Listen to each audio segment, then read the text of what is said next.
Bonjour, je suis Steve Gary de Montréal. Bonjour, je suis Jean Desglons de Fort Lauderdale. Eh bien, Jean, aujourd'hui, je désire savoir qu'est-ce qu'il va se passer une fois que vous avez pris le relais avec un client que je vous ai référé. Alors, mon équipe et moi-même travaillons toujours dans le même but, l'entière satisfaction de nos clients. Donc, dès que j'ai reçu toutes les informations nécessaires de votre part, nous avons parlé et partagé tous les points cruciaux lors de la première session Skype, je me mets en contact direct avec votre client. Le but principal est de poser des questions, beaucoup de questions. Le but est de comprendre la situation des clients afin de pouvoir les assister du mieux possible. Ensuite, cela dépend des objectifs à atteindre. S'il s'agit d'un investissement, certains clients ne se déplacent même pas ici. Tout est fait par téléphone ou Skype. Pour les clients qui sont ou viennent spécialement en Floride, nous nous rencontrons et faisons connaissance. Cela semble inutile pour certaines personnes, mais je peux vous assurer que c'est la clé du succès pour que le client nous transmette un maximum d'informations et que nous puissions leur présenter de manière impeccable. Je comprends tout à fait, Jean. Il en est de même au Québec. Une excellente relation avec mes clients me permet de bien mieux les représenter. Excusez-moi, et ensuite? Ensuite, nous passons en revue le dossier complet, principalement les critères relatifs à la propriété recherchée. Je présente la procédure complète jusqu'à la possession de l'objet. Également, une chose qui malheureusement n'est pas toujours effectuée correctement, c'est la présentation de toutes les notices de divulgation, c'est-à-dire toutes les informations que le client doit avoir reçues avant d'aller plus loin dans la procédure. C'est une obligation légale et la plus éthique qui soit. Mais surtout, c'est important pour le client afin qu'il n'ait pas de surprise en cours de route. C'est effectivement la meilleure chose à faire. Merci de l'avoir précisé. Donc, plus précisément maintenant, comment cela se passe-t-il réellement? Alors, pratiquement, je crée un site web spécialement dédié au client relatif à son projet.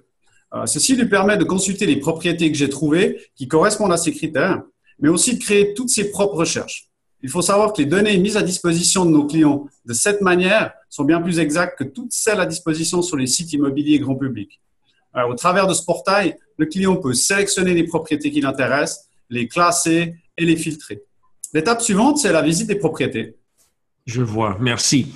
Avant d'aller plus loin, vous est-il possible de décrire l'entier du processus jusqu'à la signature d'un acte de vente? Avec plaisir. Vous êtes prêts? Allons-y. La première étape, c'est le choix de l'agent.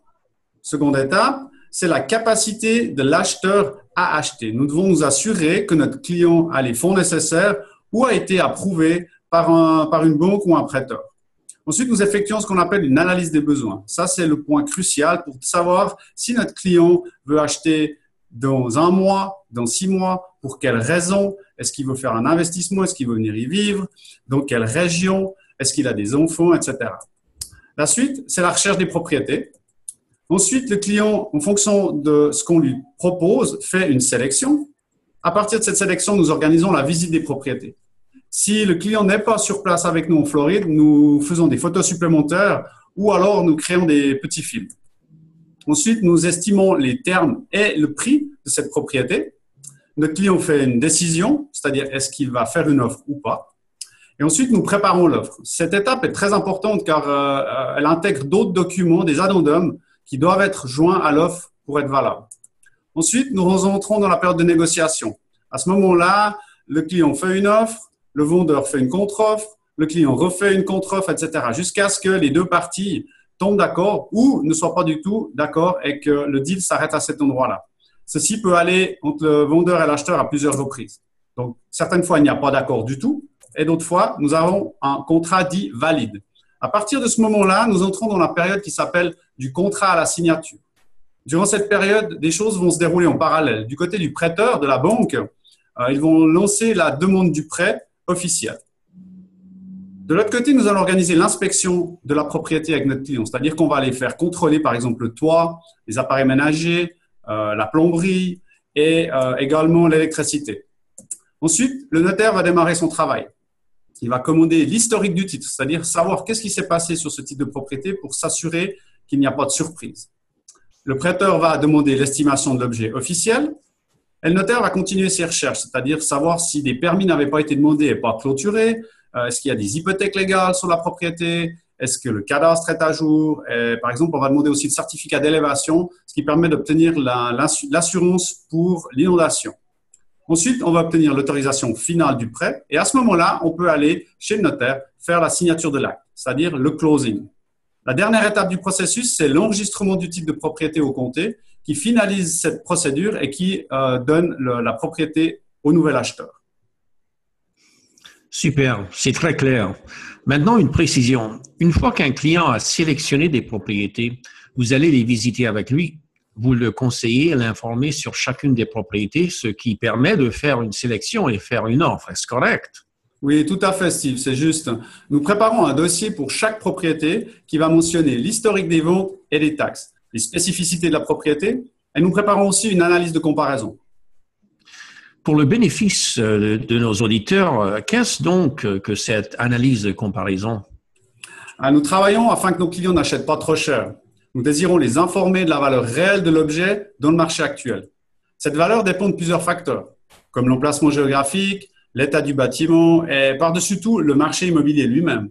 Un prix de vente trop élevé par rapport au marché actuel sera mentionné à nos clients. Nous effectuons donc une analyse de propriété, du quartier, des ventes de propriétés similaires dans les 6 derniers mois. Beaucoup de statistiques doivent être préparées. Nous calculons ensuite une fourchette de prix dans laquelle le prix de vente doit se trouver en fonction de l'offre et la demande actuelle. Ceci permet aux clients de faire le bon choix avec toutes les informations en main. Cela veut dire que le client possède toutes les informations principales relatives à la propriété avant de faire son offre. C'est juste. Tout à fait, tout à fait. Et je profite aussi de vous demander si au Québec, vous travaillez de la même manière. Oui, et c'est très important car, comme dans n'importe quelle industrie, l'éthique a toute son importance.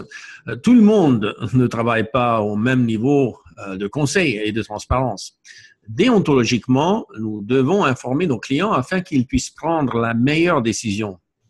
N'oublions pas, le rôle du courtier est de rassembler un maximum de données à propos de la propriété et de les transmettre à son client, tout en soulignant les potentiels soucis existants et de négocier en faveur de son client, évidemment.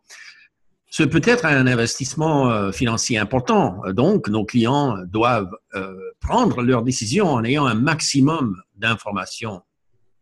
Je vois, je suis bien d'accord avec vous, Steve. Merci beaucoup pour ces précisions. Lors de notre prochaine rencontre, de quoi allons-nous parler? Notre prochain sujet sera la suite de celui-ci. Quels sont les frais lors d'un achat ou d'une vente en Floride?